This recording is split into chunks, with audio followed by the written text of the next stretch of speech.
never saw myself as a victim. I saw myself as very strong for doing the things that I had to do.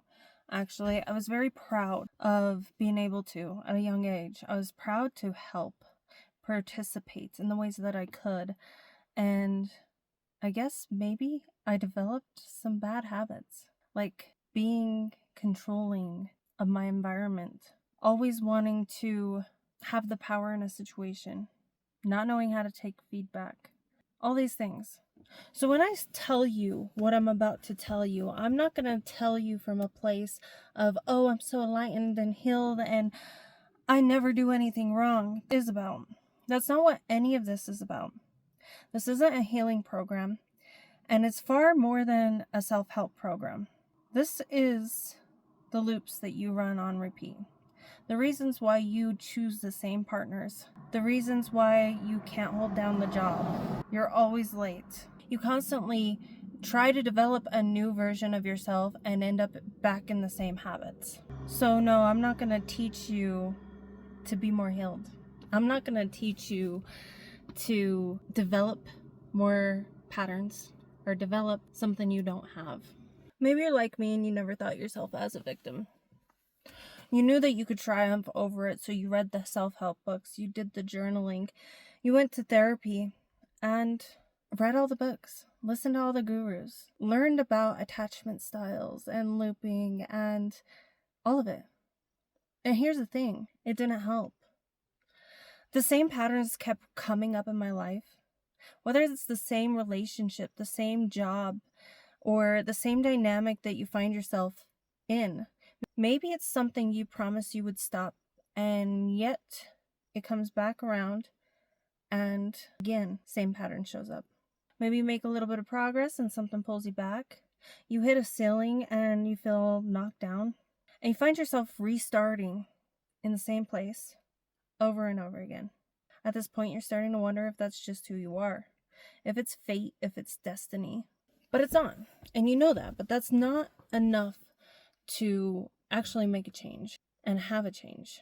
Because understanding something and being able to read it, being able to change it are two separate things. And you've been building the first, and this guide is about the second. A lot of people, I will say, can get past this in a way where they get to the end and then they figure out they missed a few things. Maybe they create the success and they feel empty inside. They feel like something's missing, a void, or they built a life with a structure that they can't obtain.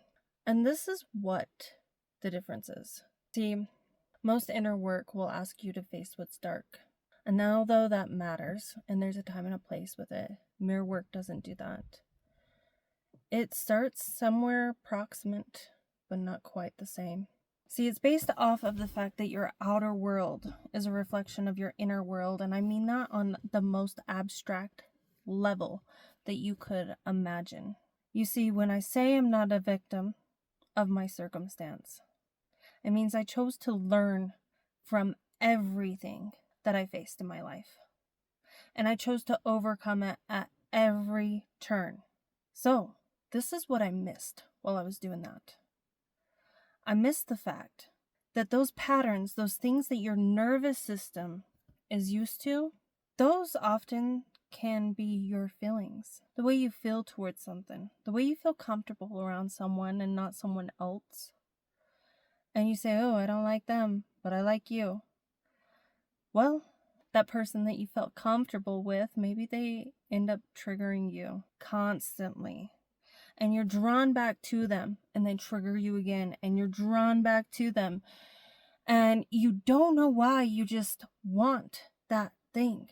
Or maybe you walk away from somewhere and you say, I'll get a better job.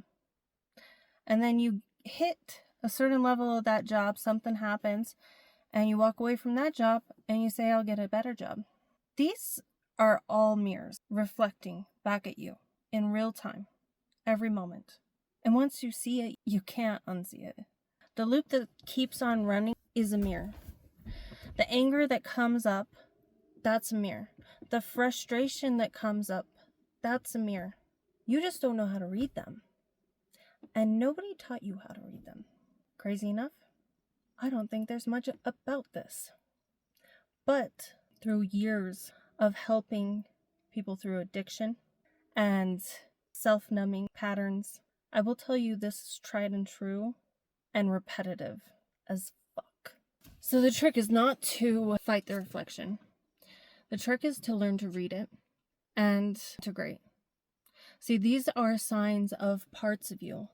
If you've heard of parts work, this is exactly correlating to that work. These are the parts of you that tell you what you left behind, what you need to integrate, and what you need to learn to move past. So there's 3 mirrors. The first one reflects who you are today. The second one reflects what you judge the most. And the third one reflects what you gave away in the process to become who you are today.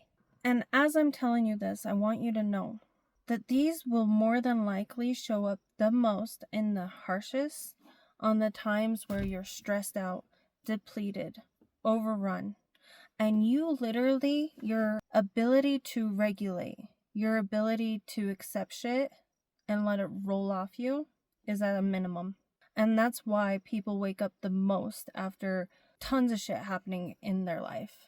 Like what they call the dark night of the soul, or baptism by fire, specifically. It burns away the instabilities, the things that are not supposed to be there. I'm going to teach you how to read it before getting to that point. So number 1, your life reflects who you are. So these are the things that run on repeat. They keep us locked down, thinking that it's a character flaw, thinking there's something wrong with us. These are the things that we have to heal past. So this mirror will show up in the relationships that you have with others. This mirror is where you see self-sabotaging behaviors, people-pleasing behaviors, self-abandonment, chasing, attachment wounds. So in this mirror, this is thinking you've done so much work and learning so much, and yet you go out into the world and you attract the same partner. You end up in the same situation. Somebody says the same shit about you and they never knew it before. They were unrelated to someone else saying it about you. And you start to internalize it and you think, what is wrong with me? Now this mirror is showing you your inner world and your unmet needs, your beliefs about yourself, mainly a lot about your beliefs about yourself. This is where you see the mindset shifts and where exactly you have to have the mindset shifts. Everyone's going to leave me. Well, then likely you're either going to self-sabotage that situation, create the atmosphere where they do leave you because you're chasing and you're overbearing, or too much as in you cling to the person so much that they can't take it. Or you start being really needy because you're scared. So you self-sabotage it. Or you think that they're going to cheat. You're expecting them to cheat. You're used to people cheating. So you treat them unconsciously like they might cheat. This is where abandonment wounds show up. Or the idea that you're never enough. The idea that you're too much. And this is why this teaches you specifically where you need to heal. In real time, as you interact with the world. So the questions you would want to ask here is, what pattern keeps showing up? What might it be showing about what I believe? Or am I still willing to allow this? Does this behavior support who I'm becoming? So if you constantly have someone in your life that is very needy and you want to grow past them, but you can't grow because they're constantly demanding your attention, even children, that's when you have to set up the proper boundaries and atmosphere of a child. They're just going to learn. It's mommy, daddy's workspace and time, and they'll play with me later. If it's an adult, they're always calling, dumping on you, and you notice all your plans go to shit afterwards. Then it's, hey, by the way, I'm working right now. I don't have time for that call. Sorry, I'll get back to you later. So you create the proper structures and the mindset around these aspects in this first mirror. Second mirror. These are the things that you judge the most. So somebody takes credit for work that they did not do, and it pisses you off a bit. And that's reasonable to get mad at, right? But the fury that you have towards this person, like, that tells you exactly what you treasure the most, that you judge the most within yourself. So maybe you are somebody who really wants to make everybody feel included, no matter what. You give credit where credit's due, and you could not imagine ever doing that to someone. And then that's why you're frustrated. Or anger in general, I believe, wakes you up to exactly what you did not get, or you were not allowed to have. So you judge the most what you have a little bit of inside you, but you were taught that it's unsustainable to have. So maybe it's the stupid blonde that just gets everything she wants the first time, and you've worked so hard to be smart, and you don't get what you want, ever. It's so easy for her, and it's so hard for you. Well, you judge her because she doesn't have to work hard, and you have this idea that you have to work hard. In all actuality, maybe you're not getting ahead because you overthink projects, that you try to be too smart and too perfect to try to prove something when she just puts action before her words. One of mine personally, my son locked me out of the house. I was so pissed. He's about 4 years old, and I'm literally going around the house to get in through the garage because he locked me in the house because he wanted to go see his cousins with his grandma, and I wouldn't let him. Now, I was so mad and I couldn't figure out why. The reason being is because he didn't care about my feelings in that moment. And I was taught that I always had to care about everybody's feelings over my own. The prideful moment after as a parent is that he doesn't need to take care of my feelings. He doesn't have to worry about my emotional well-being. I've created that safety for him. And I love that. And I want to keep that for him. But me getting angry, if I did not have the ability to control myself and I was a more reactive person, I could see that that would go south for a lot of parents.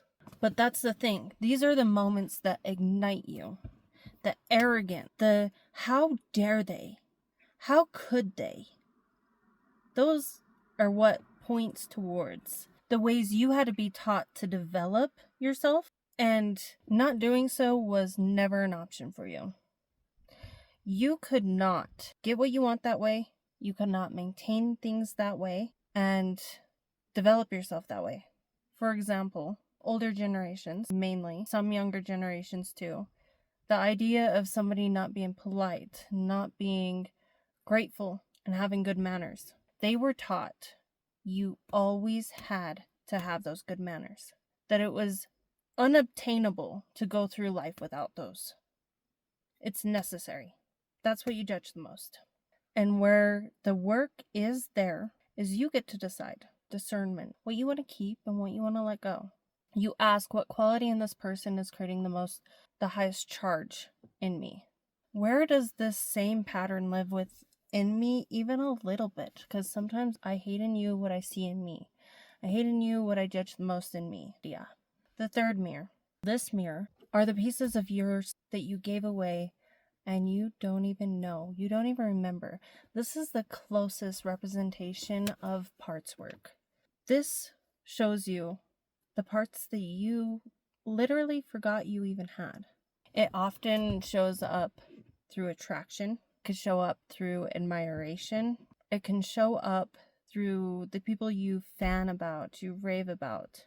And through this, the attraction, the pull towards them, are pieces that you had to learn. You couldn't get your needs met. Sometimes it will come up through sadness, jealousy. And the two differences there is purely, do I feel like I can integrate this part? And if you can't integrate that part, if you feel like you can't, you end up attacking that mirror. If you feel like you can, then that's what you do. This is often why when you get in relationships, you find yourself drawn to certain things, characteristics of them, then you find yourself getting highly annoyed by those same exact characteristics that you were at first really drawn to. Here's the thing. Your psyche is not irrational. It is going to scan the world for those missing parts. Those things that deeply make you authentically who you are. So maybe the person who is on stage speaking out to the public, you really admire. You admire their presence. You admire the way that they show up, the way that they encourage people. But the person who is outspoken in your family, who always says the things that they're not supposed to say, really just infuriates you, pisses you off to no end. Well, that tells you you're probably meant to be a speaker, and you're probably wanting to lift people up, push them towards goals, and encourage them in life. Another way I've heard of this showing up, which is totally crazy, is a woman who was overweight, and she was always attracted to the fittest guys. They were athletic, but she never felt like she could ever obtain that status. She could just never create that habit. She could never make it to the gym. And in fact, she didn't really like girls who went to the gym, who ate healthy. She often got really mad at them, annoyed, pissed off. So the mirror there, and the part of herself she had to reclaim she did it through parts work, was she went back to her old self and remembered a time where she was running around like crazy in the yard. But her dad got really mad at her and said she wasn't supposed to do that. She was supposed to act like a lady, sit around. And so she learned that it was not appropriate to have that. And she gave it away. She compressed that part of herself. This is where the alchemy really starts. The alchemy of maybe one form pisses you off. You hate it, you judge it. And then the other form is who you really are. The piece of yourself. You have that ability to give back to yourself, finally, because you are in control. So when you run into this mirror through a partner, you want to ask yourself, what is it about this person that really moves me? Their ease, their boldness, their ability to just show up in their world, easygoing, freedom. Some of mine have been confidence, certainty, and leadership. Then you want to ask, where have you given that part away? Maybe you lost it, buried it, or taught yourself it was unsafe to have for one reason or another. Once you start seeing these mirrors, you finally get to ask, what do you want to do with the parts that actually get revealed? This leads you back to you. This reveals your true authenticity. Never will. You could use the other tactics to really install these habits. I do know a lot of rewiring habit, mindset work, and I'll go over that in future lessons. But for now, I'd really absorb that. Also, I am attaching the guide below. Take a look at it, leave a comment, like, share, follow, subscribe. And I will see you next time in